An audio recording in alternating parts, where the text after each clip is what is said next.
Assalamualaikum, hai teman-teman. Mungkin di sini saya akan bercerita sedikit tentang pendidikan teknik informatika dan komputer, dan tentunya pengalaman saya di jurusan pendidikan teknik informatika dan komputer ini. Mungkin ini akan agak membosankan, tapi ya begitulah. Seperti yang kalian tahu, pada jurusan pendidikan teknik informatika dan komputer ini, bukan hanya mempelajari tentang teknik-teknik informatika ataupun komputer. Kami di jurusan Teknik Informatika dan Komputer ini juga diajarkan teknik bagaimana menjadi guru yang baik dan sesuai dengan perkembangan zaman, yang tentunya tidak akan membosankan bagi murid-muridnya. Tentu saja setelah lulus kita tidak harus banget kok jadi seorang guru komputer, kita juga bisa menjadi guru yang lain, atau kita juga bisa menjadi seorang engineer. Gak harus melulu kerja di perusahaan atau di pemerintahan, kita juga bisa membuka usaha sendiri dari modal pengetahuan kita di bidang teknik komputer ini. Nah, sekarang ini saya juga sedang kuliah di Pendidikan Teknik Informatika dan Komputer Universitas Negeri Semarang. Di sini kenapa sih saya memilih prodi ini? Karena prodi PTIK UNES itu punya laboratorium yang sangat mendukung proses pembelajaran di bidang teknik informatika dan komputer. Nah, di setiap mata kuliah selalu dilengkapi dengan praktik, dan praktikum itu sehingga diharapkan bisa menghasilkan lulusan yang berkompeten. Nah, gitu. Nah, setiap semesternya, mahasiswa ini harus membuat sebuah proyek berupa sistem yang berkaitan dengan teknik informatika dan komputer ini. Proyeknya itu bertujuan untuk mengaplikasikan mata kuliah yang sudah dipelajarin ke dalam situasi nyata. Di UNES ini fasilitas laboratoriumnya cukup lengkap. Ya, lengkaplah untuk pemula seperti saya. Nah, kelengkapan fasilitas yang ada di laboratorium PTIK UNES ini memungkinkan mahasiswa untuk dapat belajar dengan baik dan bisa mengembangkan diri dengan maksimal di bidang teknik informatika dan komputer. Tentu saja kita juga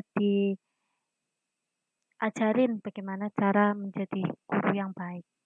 Mungkin banyak orang yang bingung apa sih bedanya teknik informatika, teknik komputer, dan sistem informasi. Nah, pada jurusan teknik informatika, kamu akan mempelajari ilmu dan teknik yang membahas tentang pengolahan data atau masalah transformasi dengan memanfaatkan teknologi komputer melalui proses-proses logika.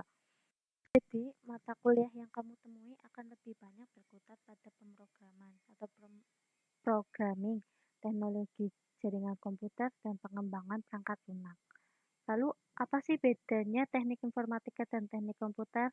Nah, apabila teknik informatika lebih fokus pada programming, maka kamu akan lebih sering berkutat dengan perangkat keras di jurusan teknik komputer. Tenang, kamu tidak akan tiba-tiba diminta untuk merakit komputer kok. Hardware yang dimaksud cenderung berhubungan dengan microcontroller dan prosesor komputer. Sekali kamu juga akan bertemu dengan bahasan programming dengan bahasa mesin.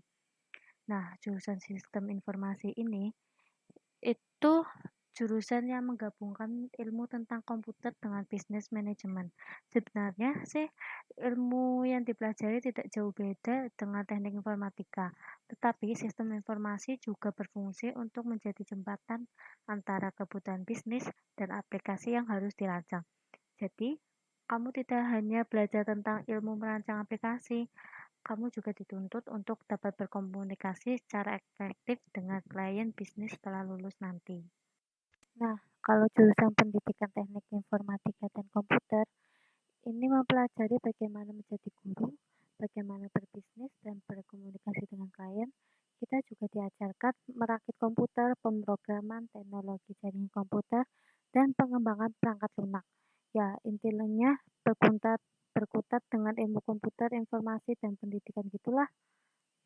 Jadi, sebelum masuk ke jurusan-jurusan tersebut, kamu harus tanya pada dirimu sendiri, apakah tujuan kamu benar-benar ingin menjadi praktisi IT sekaligus software engineer, atau menjadi network engineer, database engineer, atau game engineer. Apalagi kalau kamu milih jurusan-jurusan tersebut gara-gara ikut teman, gengsi, atau pengen gaya-gayaan aja. Sebaiknya sih kamu hindari memilih jurusan-jurusan tersebut.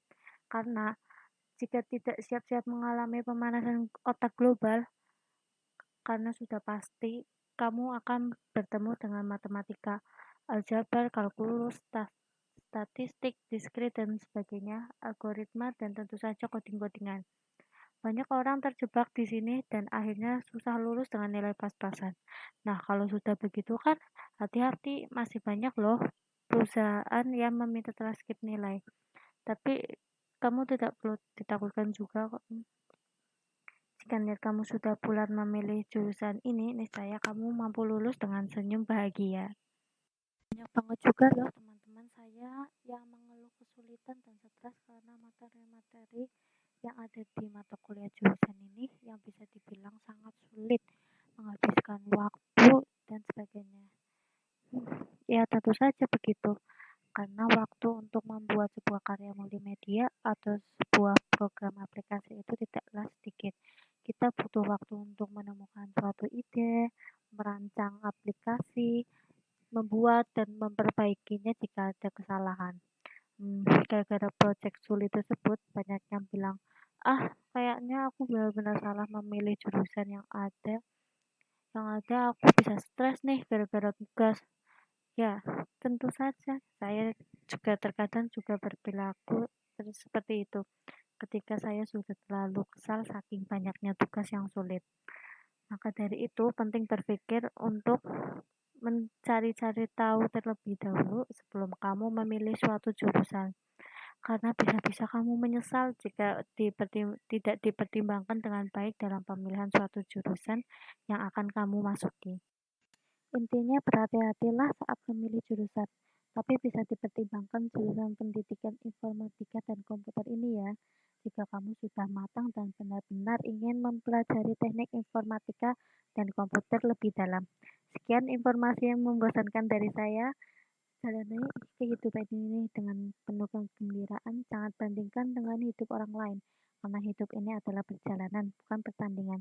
Semoga hidup kita penuh dengan kebahagiaan dan tetaplah menjadi baik sampai akhir. Wassalamualaikum warahmatullahi wabarakatuh.